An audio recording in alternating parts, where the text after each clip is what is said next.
आदाब, मैं मुमताज आलम रिजवी बात करूंगा। मैं इस वक्त जो पार्लियामेंट में मानसून इजलास चल रहा है, मानसून सत्र चल रहा है पार्लियामेंट में, इस बार मणिपुर को लेकर के काफी हंगामा है।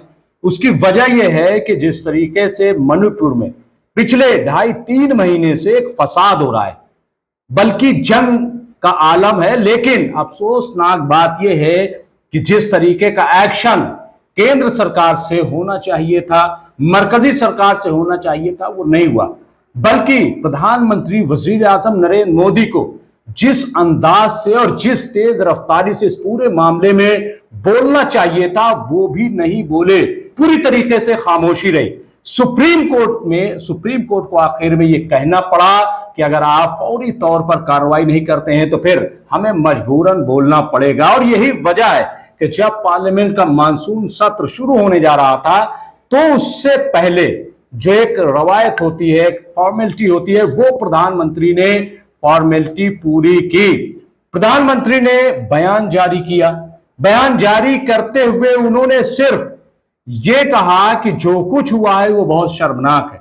ये किस पस मंजर में किया था? दरअसल वो 2 औरतें जिनको बरहना किया गया, नग्न किया गया और उनको टहलाया गया, घुमाया गया, और उनके साथ जो रिपोर्ट है मैं वो बता रहा हूं, बलात्कार किया गया।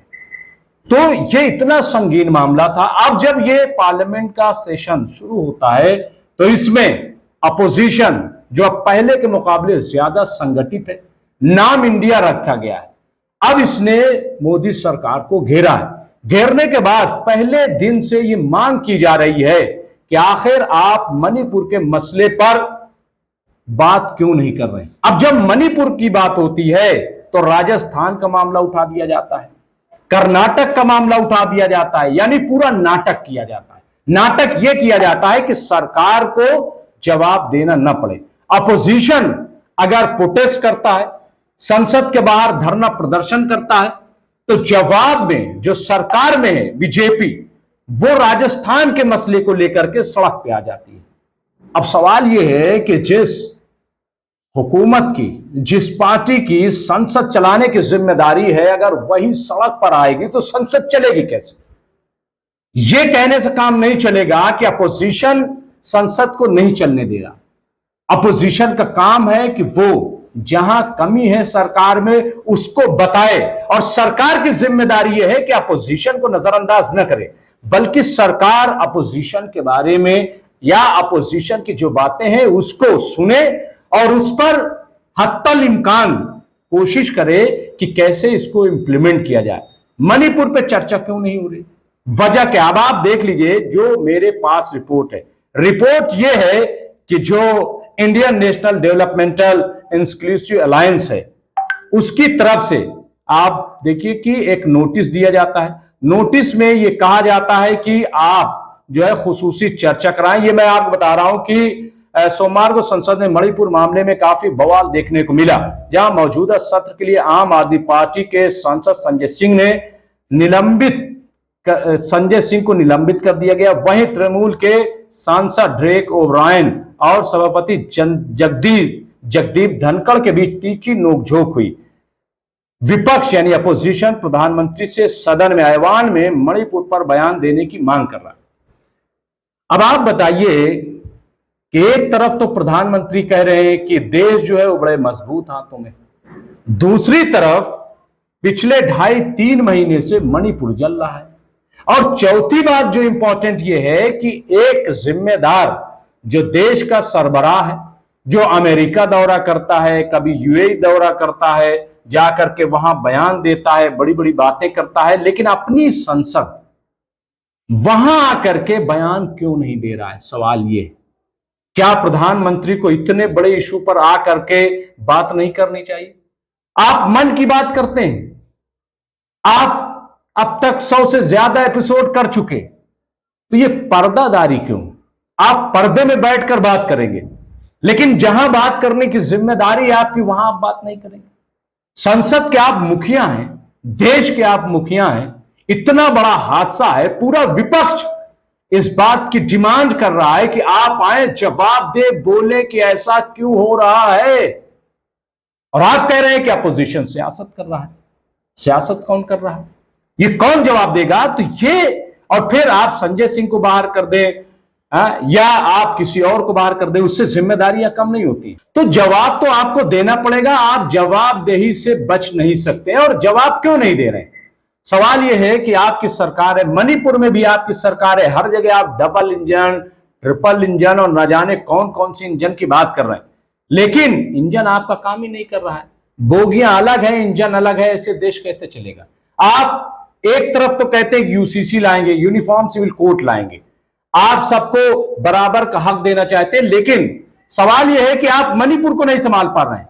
और अभी तो खबर यह आई कि मेघालय में भी जो मुख्यमंत्री हैं उनके यहां पर भी हमला हो गया है।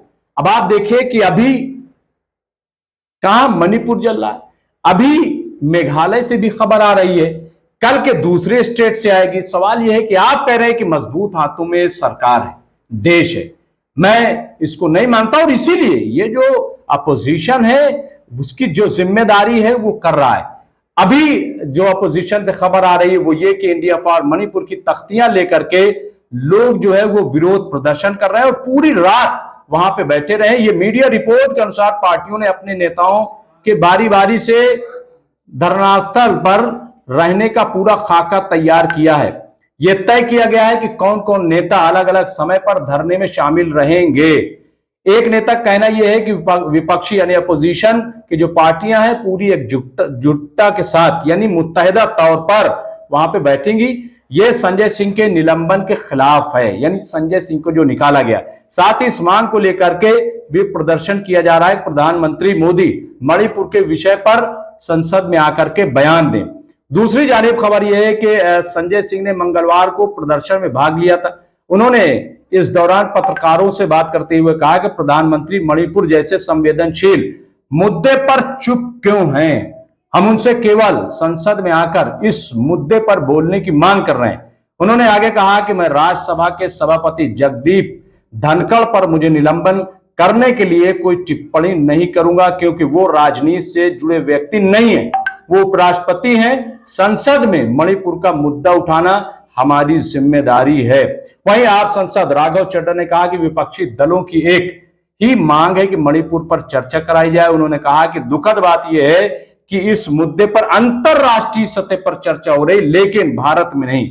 मणिपुर के सीएम एन बीरेन सिंह को हटाया जाना चाहिए और राज्य में राष्ट्रपति शासन लगाना चाहिए। आप पूरे देश में मणिपुर का मुद्दा उठाने जा रही है। तो ये इस तरीके की चीजें हैं। मैं समझता हूं कि ये डिमांड कहीं से कहीं तक गलत नहीं है, डिमांड बिल्कुल सही है और प्रधानमंत्री को बोलना चाहिए। और ये कितना बड़ा इशू है, आप देखिए कि अंतरराष्ट्रीय यानी बैनुल अक़वामी सतह पर इस मामले को उठाया जा रहा है, लेकिन हिंदुस्तान में उस पर जवाब देने के लिए कोई सरकार से तैयार नहीं है। आखिर ऐसा क्यों है? ये सवाल तो बनता है। फिर आप जब अमेरिका गए, आपसे एक सवाल कर लिया गया, आप पानी पीने लगे। सवाल यह कर लिया गया कि आखिर हिंदुस्तान में माइनॉरिटी के साथ जुल्म ज्यादती क्यों हो रही है। आपने वहां पे भाषण दे दिया 2014 का, सबका साथ, सबका विकास, सबका प्रयास, सबका विश्वास। भाषणबाजी से देश चलता है। अब आप सरकार में आ गए, आपको करना पड़ेगा। कहां है सबका साथ, सबका विकास? मैंने सवाल कर लिया था कि आप बताइए, अगर सबका साथ है तो आपकी पूरी कैबिनेट में एक भी मुस्लिम मंत्री क्यों नहीं? क्यों नहीं है? ये एक बड़ा सवाल है। लोगों को लग रहा होगा ये कोई अहम बात नहीं, लेकिन ये अहम बात है कि हिंदुस्तान में 25 करोड़ मुसलमान है, लेकिन एक भी मंत्री जो है वो केंद्र में नहीं है। ये इंपॉर्टेंट सवाल है। दूसरा सवाल ये कि आपने माइनॉरिटी की स्कॉलरशिप खत्म कर दी। तीसरा सवाल यह है कि खुल्लम खुल्ला हिंदू राष्ट्र की बात हो रही है, मुसलमानों को टारगेट किया जा रहा है, लेकिन आप नहीं बोल रहे हैं। और इस तरीके की न जाने कितनी बातें। तो सवाल यह है कि आप सिर्फ मन की बात करेंगे, दूसरों की बात नहीं सुनेंगे। लेकिन अपोजिशन जो है, मैं समझता हूं कि 2024 की बड़े पैमाने पर तैयारी हो रही है और उसमें अपोजिशन जिस तरीके से सामने आ रहा है, जिस तरीके से इश्यूज को उठा रहा है, मुझे लग रहा है कि ये बहुत इंपॉर्टेंट है और बहुत अहम है। और अपोजिशन अब दबने वाला नहीं। जो हम रिपोर्ट देख रहे हैं उसमें यही है कि अपोजिशन अब इस पूरे मामले में सरकार के सामने धरना देकर बैठेगा और यही लग रहा है कि पार्लियामेंट की कार्रवाई नहीं चलेगी। जो लिस्ट था वो तकरीबन 32 बिल थे। 32 बिल में एक बिल वो भी था जिसमें ऑर्डिनेंस लाई थी दिल्ली गवर्नमेंट की सरकार के खिलाफ। लेकिन ऐसा लग रहा है कि अगर यही सूरत हाल रही तो वो ऑर्डिनेंस भी जो बिल की सूरत में आया है दिल्ली गवर्नमेंट के मामले में वो पास होने वाला नहीं है। और चूंकि राज्यसभा में मैं पहले भी कह चुका हूं कि लोकसभा में भले ही अक्सरियत में सरकार हो, लेकिन अगर राज्यसभा की बात करेंगे तो वहां अब भी माइनॉरिटी में सरकार है और माइनॉरिटी में रहते हुए किसी बिल को पास करा लेना ये खेल नहीं है। और अब जबकि आम आदमी पार्टी का मामला है और सब मुत्तहिद है, 26 पार्टियों का पूरा एक गुलदस्ता बन गया है, तो ये बीजेपी के लिए मैं समझता हूं बहुत परेशानी वाली बात है। और मैं क्या पूरा देश यही चाहता है कि मणिपुर पर बातचीत हो। आप देखिए कि अब तक तकरीबन जो खबर है वो 150 के करीब लोग मारे जा चुके हैं। तकरीबन 60,000 लोग अपने अपने घरों को छोड़ करके दूसरी जगहों पर आबाद हो रहे हैं। इसके साथ ही वहां पे कुकी समाज हो या दूसरे और समाज के लोग हो, वो देखिए कि डिस्टर्ब है, उनके कारोबार बंद है, वहां इंटरनेट बंद है, जिंदगी जो है वो तबाह बर्बाद है। ऐसे में सरकार खामोश कैसे रह सकती है? बहरहाल मुझे यही लग रहा है कि अपोजिशन और सरकार में ये जो क्लैश है, ये जो डिमांड है, ये जारी रहेगी और ये उस वक्त तक जारी रहेगी जब तक सरकार कोई जवाब नहीं देती। देखना होगा कि इस पूरे मामले में सरकार जवाब देती है या नहीं, और फिर पीएम बोलते हैं तो बोलते क्या है। मणिपुर आखिर 3 महीने से क्यों जल रहा? हम भी आपको अपडेट करते रहेंगे। आप देखते रहे एमएमसी न्यूज़ इंडिया। शुक्रिया।